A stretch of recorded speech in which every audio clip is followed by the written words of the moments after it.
Sama-sama sakaratul maut. Rasulullah SAW sakaratul maut nggak? Rasulullah manusia, beliau sakaratul maut juga. Dan bagaimana beliau sakaratul maut? Masya Allah. Subuh 12 Rabiul Awal, sebentar lagi kita nyampe.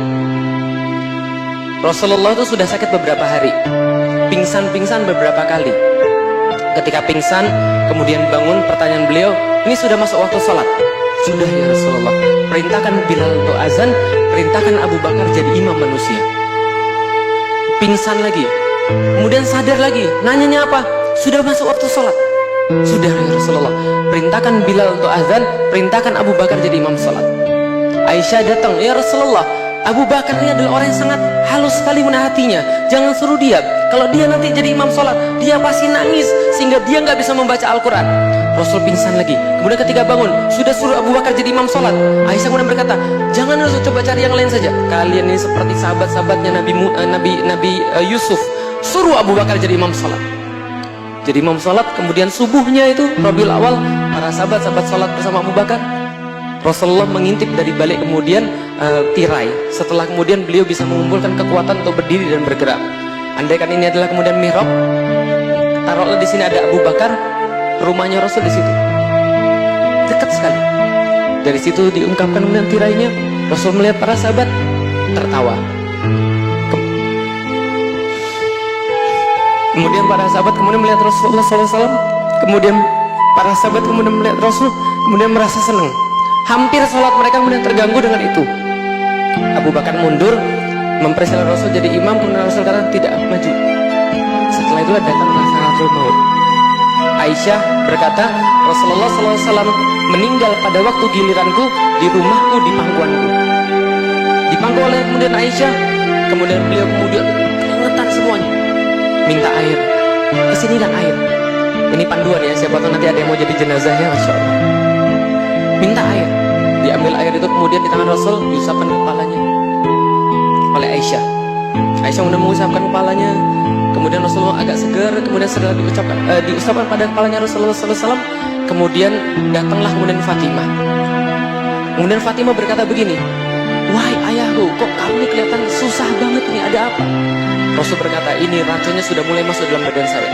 Karena beliau meninggal itu diracun oleh Yahudi. Racunnya sudah bekerja dalam badan saya, sakit sekali. Kemudian Fatimah kemudian berkata, ya Rasulullah, ya wahai ayahku, kok susah sekali. Dipanggil sini, Fatimah, jangan nangis. Rasulullah membisik sesuatu pada Fatimah. Fatimah tambah nangis menjadi-jadi. Lah kenapa? Yang dibisik oleh Rasulullah SAW, wahai Fatimah, tenang.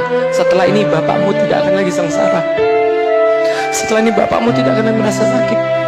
Fatimah nangis menjadi-jadi. Nah, kenapa? Karena hidup Rasulullah SAW tidak pernah tidak sengsara.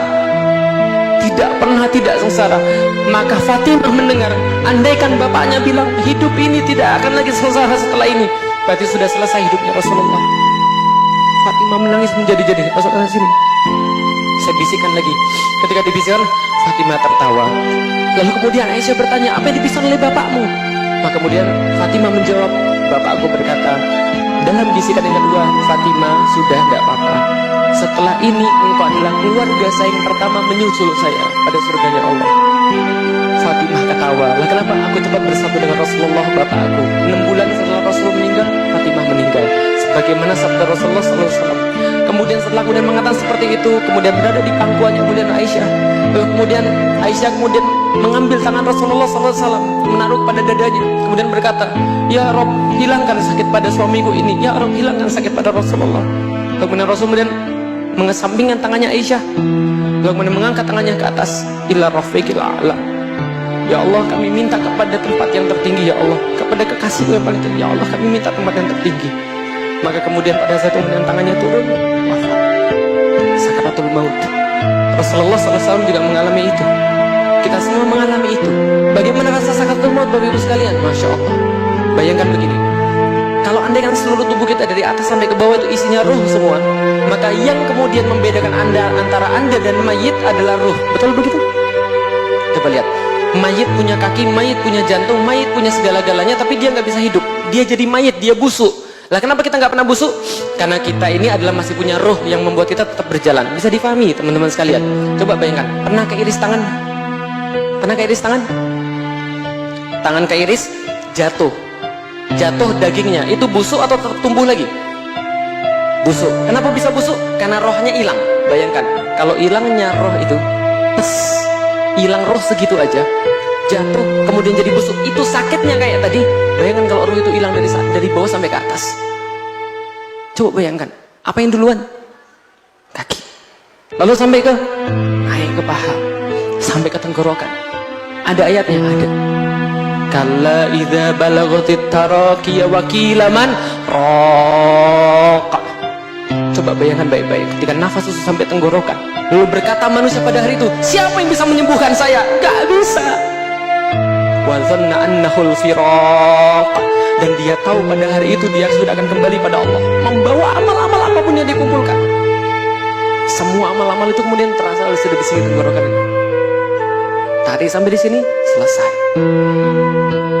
Berita bagusnya saya kasih tahu Anda, dalam satu hadis Rasulullah sampaikan, bagi orang-orang yang mukmin maka disiapkan baginya malaikat-malaikat. Makanya kalau ada orang sakaratul maut lagi melihat begini, melihat ke atas gitu kan ya, pandangannya kosong, jangan diganggu.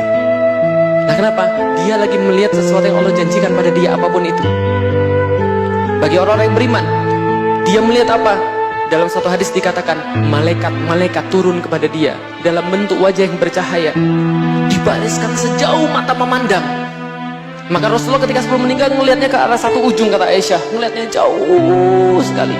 Karena bagi orang-orang beriman itu disiapkan malaikat-malaikat turun sampai ujung mata memandang. Mereka membawa kain kafan, mereka membawa hanut, mereka membawa apa namanya, sebuah parfum dari surga, masya Allah. Jadi yang nggak tutup aurat sekarang itu rugi. Lah kenapa? Nanti Anda setelah mati, roh Anda keluar, roh Anda itu akan dipakaikan lagi pakaian dari kafan dari surga, bawa minyak wangi, kemudian berkata, ayo sini, sudah. Dalam Al-Quran diceritakan kemudian, ya ayyatuhan nafsul mutmainnah irji'i ila rabbiki radiyatan mardiyah fadkhuli fi ibadi wadkhuli jannati. Malaikat-malaikat turun lalu berkata, ayo sini, jangan takut, sudah kami yang ambil semua, kami yang nanti ambil surganya Allah. Dibawa langsung ke surganya Allah, ditampakkan kemudian kamar-kamarnya di situ. Mereka senang sekali. Lalu Allah memberitakan, sudah kembalikan ke dalam kuburnya, suruh dia tunggu sampai yaumil kiamah. Dan di dalam kuburnya itu tiap pagi, tiap petang dia dituju dengan surganya Allah. Masya Allah. Bagaimana saat yang maksiat? Bagaimana saat tukang bohong? Bagaimana saat orang-orang yang kemudian menzalimi manusia, tidak sayang pada mereka, yang memfitnah manusia, yang menuduh manusia, yang menyulitkan manusia? Gimana mereka ya Allah? Bagaimana mereka Ustaz? Rasul berkata, ada pun orang yang kayak begitu dibariskan malaikat-malaikat bermuka kasar, hitam. Mereka kemudian tidak punya rasa kasihan, dibariskan sampai ujung mata memandang, dan ditarik kemudian nyawanya itu ditarik oleh